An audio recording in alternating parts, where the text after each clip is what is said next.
Hello and welcome to another episode of Teens Republic here on Anedo TV. My name is Guacham Chidiogo.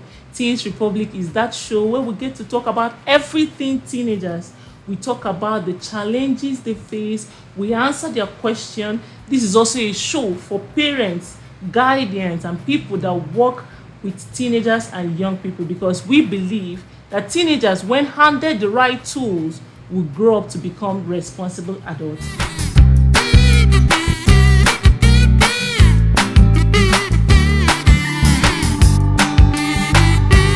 I have with me here today a guest on the studio, Cheta Omaram. Yeah, Cheta, thank you so much for joining me. it's my pleasure. I'm actually excited to be here today. Yeah, same. So I wanted to ask you a question.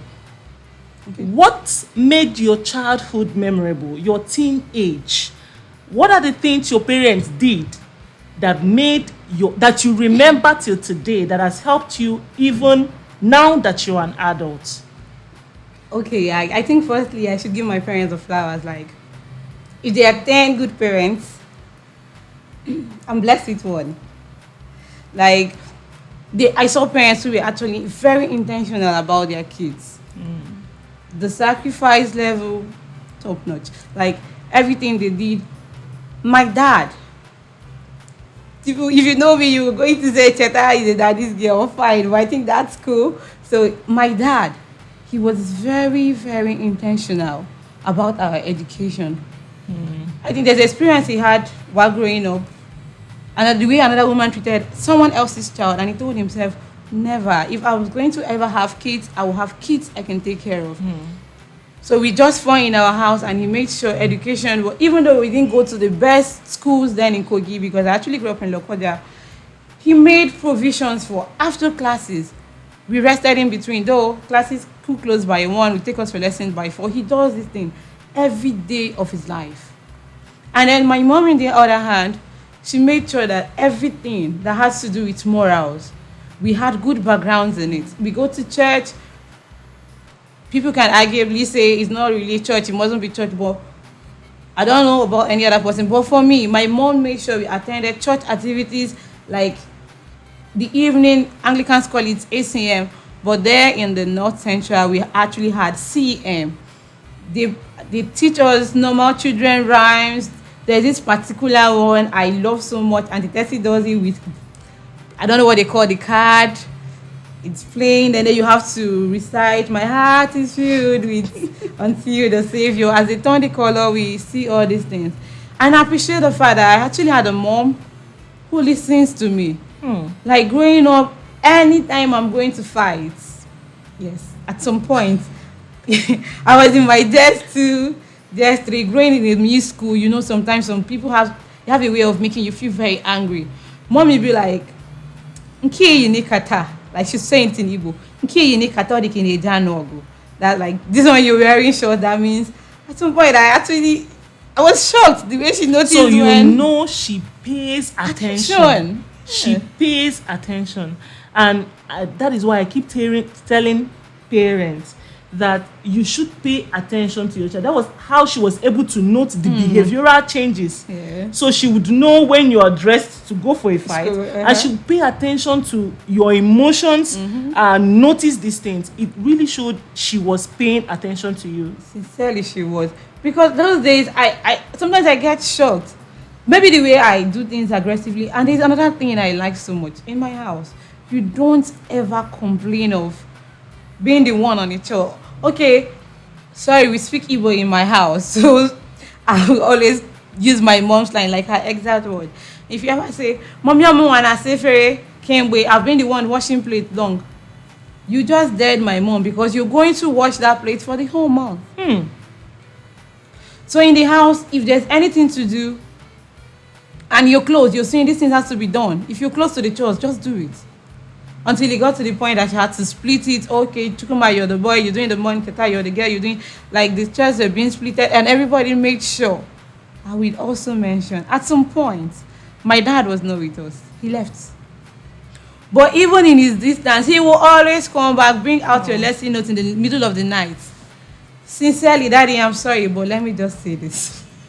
If I ever knew my dad could not recite state and capital, the way he would force you to read that thing in the middle of the night, you just tap you. What did you learn in school today? If you don't get it correctly, you will not sleep. I don't ever forget. And I think that's because maybe you said, like you said, he didn't get an education. No, He somehow he didn't. understood the value in education. So he wanted to make sure that you and your siblings We got the had the best. best of education. He didn't even stop at saying it. You see him making efforts. It's at this growing, I think my year 2 or year 3, one day I called him. I said, Daddy Okima, I want to money Mara Agus State and Capital. Go and billion go rubbish in Lakbura. He just laughed and told me, Kita Maragonia. I was like, do you Imaya? Like, I asked him, he was saying, now you've known it. And then I have to ask him, you now, do you know it? He said, if you've known it, I've known it. So it was a thing for him. So you see, that's part of my, every point in my life, every point of growing up, I felt the need, like, in fact, I never felt a need of not having somebody to guide me. The way my mom listens, there are things that will come up, there are things children say, and I will quickly run back to her. Mommy, if I'll be fair, she doesn't shun me. If it's something I shouldn't be involved with. I grew with 2 guys before my younger sister came. She made sure that while I was playing with these guys, the way her eyes were fixed on me. Like a hawk. And sometimes you have to shout, oh my Ikibu, you know, you're a woman, you're not supposed to go, you're not supposed to join the boys to play football. Oh my Ikibu. And I'll be like, how? I'm with these guys. Whatever guys do, I should do. I kept on hearing, oh my Ikibu. And even to this point, people will be like, Cheta, you're too conscious, Cheta, you're too this, Cheta, you're that. But this is how I was raised. There are things you my mom feels you shouldn't do as a woman. And I'm grateful at this point. Because now you are an adult, you are Yes. beginning to see how those things she inculcated Yes, in you is able exactly. to help you, even now that you are an adult. You know when you sit as a lady and then you spread your legs, even if you're wearing shorts, my mom's going to slap your lap like a lady don't. How do you sit and spread your legs? Your legs should be And you closed. still remember. Exactly. So even if I see somebody sitting like that, I'll be like, this person's mother did not do it there. Okay, that's very beautiful. That's very beautiful. So now as an adult, when you think back, what are the things you wished that your parents had done when you were a teenager that you know somehow that if they had done that, it would have helped you? Is there something like that? I think at some point my dad became very, very protective. In fact, he became overly protective. The one that broke my heart was when I left secondary school. 4 good years, I sat at home doing nothing. No extra skill. No, I didn't even go out to him. Maybe like learn something new, attend computer classes. He saw it as, oh, you Ichogo EJ maybe. That's his word. Ichogo EJ maybe. You want to go out and get spoiled. So I felt bad. These are things other kids do, which while I was in the university, if I had skills like maybe making clothes, making hair, It would have it helped. would have helped, because at some point things became rough, like rough, capital rough. But assuming I had those little skills, I could do them. I never attended a private school. I see people do these things in school. People make hair for other students. They take money. People make clothes. They take money. In fact, I was a very good computer illiterate. I could speak English. I could write. But once you bring a computer, forget it. I am gone. In my mind, I pray every day. Right? Anytime I hear computer classes, my mind feel. Why? Because I don't even have opportunity to this. But if you had, during that time you were waiting, if you had Yes. gone for a computer lesson or a Listen, training, something else. But to him, he was protecting. Up to this point, I never said his protections were bad, but it was extreme. You go out by 4, the only family we could visit is the Ofoma families. You go by 4, you come back by 6, not a minute past 6. Up to this adult point, like up to this age as an adult, I can't even easily mix with people. Although I'm trying gradually, growing up, schools, you begin to drop and readjust. Yes. But assuming I had these opportunities, it's a time during my IT, I had privilege to get along with people, grow better networks. But I couldn't because of the way I was restricted. Kind of restricted. Yeah, I can't easily go out until it's 4. It's like it's 4 o'clock became my time, my lifetime.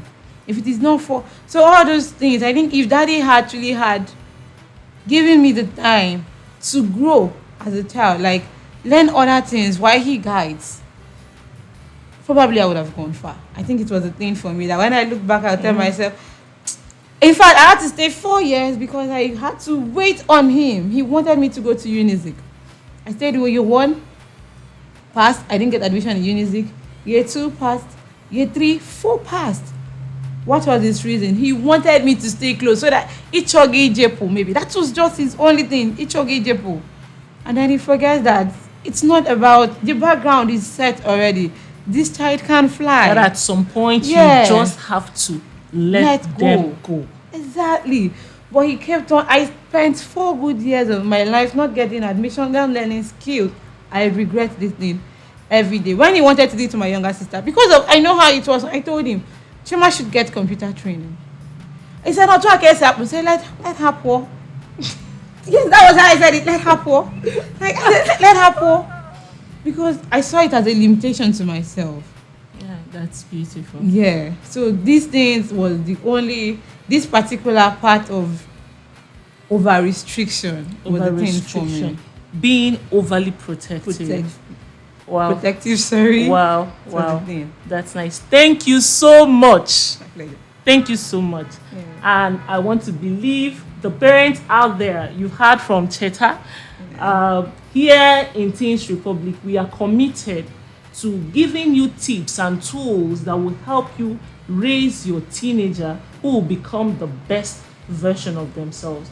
At some point, you have to understand that your teenager is growing to becoming an adult. At some point, you would have to allow them. Mistakes are a part of life, and some mistake will make these mistakes, and then we'll learn from them, and then we'll grow.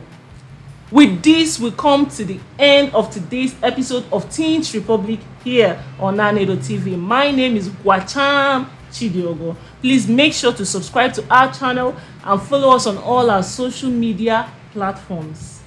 You have a voice, a unique voice. The world will hear your voice and feel your impact. I'll see you next time. Bye. Bye.